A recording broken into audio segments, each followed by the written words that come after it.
ইয়াত যদিও কৈছে ডকমকা কাণ্ড আচলতে ডকমকাৰ নামটো আচলতে বদনামী আছে। ডকমকা নহয়, ডকমকাৰ পৰা প্ৰায় 17-18 কিলোমিটাৰ নিলগত পাঞ্জৰী কছাৰী গাঁও। কাংথি লাংচো নহয়, কাংথি লাংচো ইমান ধুনীয়া নাম। কাংথি অৰ্থাৎ চাফা বা পবিত্ৰ, লাং মানে পানী, চৌ মানে সৰু, অৰ্থাৎ সৰু পবিত্ৰ নিজৰাৰ পানীৰ পৰা নামকৰণ কৰা হৈছিল। তেওঁলোকে তালৈ যাব পৰা নাই। মই তাত গৈছো, অৰ্থাৎ একেবাৰে স্পটত যাব নিদিলে। মই যিমান দূৰ জানো, তাত যিবোৰ শুনিছো ৰাইজৰ মুখৰ পৰা, তেওঁলোকে সেই স্পটলৈ যাব পৰা নাছিল। 2 কিলোমিটাৰ জেগা আছিল, এটা গেটত তেওঁলোকক ৰখাই দিয়া হৈছিলে। তেওঁলোকে যাওঁতে বোলে পলম কৰিছিলে। ধাবাত ভাত খাওঁতে ৰাইজে কৈছে তহঁতি এতিয়া তাত নাযাবি উপায়। কিন্তু কি আছিল তো ক'ব নোৱাৰে, কি হৈ গ'ল পাছৰ কথা। কিন্তু যিটো ঘটনা ঘটি গ'ল, ঘটনাটো ঘটিল বুলি নঘটে, কিবা কাৰণত ঘটি গ'ল। সেইকাৰণে মই লজ্জিত, দুখিত যে মোৰ জিলাত তেনে এটা ঘটনা ঘটিছে, কোনোদিন ঘটিব নলগীয়া ঘটনা। গতিকে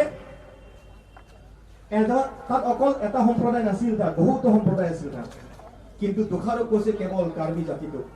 ঠিক আছে, দুখী ধৰা নপৰালৈকে বাৰু কাৰ্বি জাতি গালি পাৰিছে, সকলো শুনি আছো নীৰৱে। লাহে লাহে বেলেগ বেলেগ সম্প্ৰদায় আমাৰ ধৰা পৰিছে। তথাপিও উপাধি দেখাৰ পিছতো মানুহে গম নাপায় কোন সম্প্ৰদায়ৰ মানুহ কি। এতিয়াও মানুহে গম নাপায়। সভ্য সমাজৰ গুৱাহাটীৰ মানুহবিলাকে যিবিলাক এণ্ড্ৰইড মোবাইল টিপি আমাক গালি পাৰি আছে, উলংগ, জংঘলী, নাঙঠ। যদি আমি কাৰ্বি জাতিটো যদি উলংগ, নাঙঠ, জংঘলী হোৱাহেঁতেন, পদ্মশ্ৰী ৰংবং ট্ৰেঙৰ দৰে আমাৰ ব্যক্তি জন্ম নহলহেঁতেন। তেওঁ যদি জংঘলী হোৱাহেঁতেন, তেওঁ ৰঙিলী হাঁহি জন্ম দিব নোৱাৰিলেহেঁতেন, তেওঁ পদ্মশ্ৰী পাব নোৱাৰিলেহেঁতেন। মই যদি জংঘলী উলংগ হোৱাহেঁতেন, মই খিচিৰি যোগেৰে ৰাইজক সজাগতা আনিব নোৱাৰিলোহেঁতেন মই। গতিকে কোনো এটা অপৰাধী কোনো জাতি ধৰ্ম নাই, ইটছ ক্লিয়াৰ।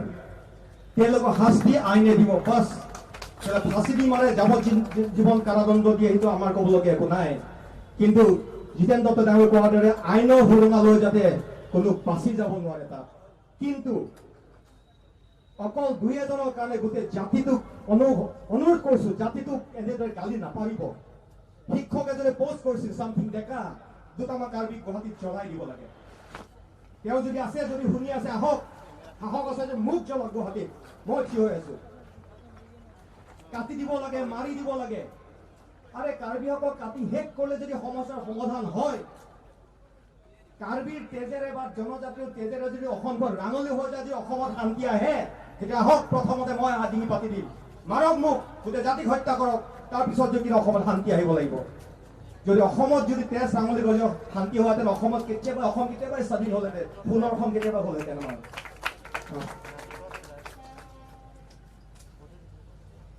পুলিচ আবেগ কিছুমান কথা আছে। গতিকে যিয়ে নহওক, আৰু আজি কিছুমানে পাইছে নাজানো, ভিডিঅ'ত আছে, বাংলাদেশী এজনে কৈছে আমাৰ গাত অসমীয়াৰ তেজ আছে, আমি বাংলাদেশৰ পাইছো, অসমীয়া বাংলাদেশৰ পাইছে, জংঘলী কাৰ্বিবিলাক ক'ৰ পৰা আহিছে। বাংলাদেশী এজনে পোষ্ট কৰিছে ভিডিঅ', আপোনালোকে পাইছে নে নাজানো, যদি নাই মই দিব পাৰিম। আৰু তাৰ মাজত এজন ব্যক্তিয়ে পাৰ্চনেলি মোক ভিডিঅ' কিছুমান দিয়ে, হত্যাকাণ্ড কিছুমান ভিডিঅ'। এটা ভিডিঅ' আছে কাৰো হাতত নাই, সেইটো মোৰ হাতত আছে। তেওঁ ব্যক্তিগতভাৱে মোক কিয় কৰে, মই তেওঁ সুধিছো, হোৱাটছআপ কৈছে, আপুনি মোক এই ভিডিঅ' কিয় দি আছে? উত্তৰ নিদিয়ে। মোৰ আপোনাৰ চিনাকি লাগিছে, কিন্তু ধৰিব পৰা আপোনাৰ চিনাকি দিব নেকি? উত্তৰ নিদিয়ে। ট্ৰু কলাৰ চালে কেৱল ৰাজু বুলি ওলাই, ফটো মই তেওঁ স্ক্ৰীনশ্বট মাৰি থৈছো। তেওঁ মোক ব্যক্তিগতভাৱে কিয় সেইটো ফটো পোষ্ট কৰে?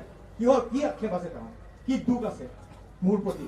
গতিকে মই এটা অনুৰোধ কৰো যে, আৰু এটা অনুৰোধ যে, এটা কিছুমানে প্ৰতিমূৰ্তি বনাব লাগিব, প্ৰতিমূৰ্তি বনাওক, তাত কোনো আপত্তি নাই।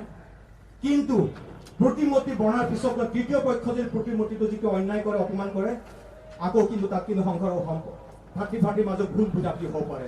সেইকাৰণে মই ভাবো, উদ্যোক্তাসকলে কৈছে যে নীল আৰু অভিৰ নামত এখন বিদ্যালয় হওক, তাত স্কুল এখন হওক, তাত তেওঁলোকৰ প্ৰতিমূৰ্তি থাকক, তাত মোৰ ক'ব লাগে একো নাই। গতিকে স্কুল এখন হ'ব লাগে তাত। আৰু 8 জুন তাৰিখটো আমি এটা দিৱস হিচাপে আমি পালন কৰিব নোৱাৰো নেকি? 8 জুন তাৰিখটো আমি যদি অন্ধবিশ্বাস বিৰোধী দিন বুলি যদি আমি পালন কৰো, কি ক্ষতি আছে আমাৰ? গতিকে সেইটো কৰো।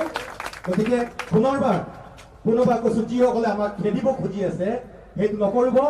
যদি অতীতত চাব যায়, তেতিয়াহ'লে গোটেই গুৱাহাটীখনটো কাৰ্বি মানুহৰ। মোৰ লগত এটা মেপ উঠি মই ফটো তুলি আনিছে এজন ব্যক্তিৰ পৰা, 1885-86 হেঙেৰাবাৰী মেপ, 1885 গোটেই কাৰ্বিসকলৰ বসতি। গতিকে সেইটো আমি কোনো কাৰ্বি, বড়ো, অসমীয়া বুলি কথা নহয়। আমি ইয়াত আছো, অসমতে জন্ম লৈছো, অসমতে মৰিম।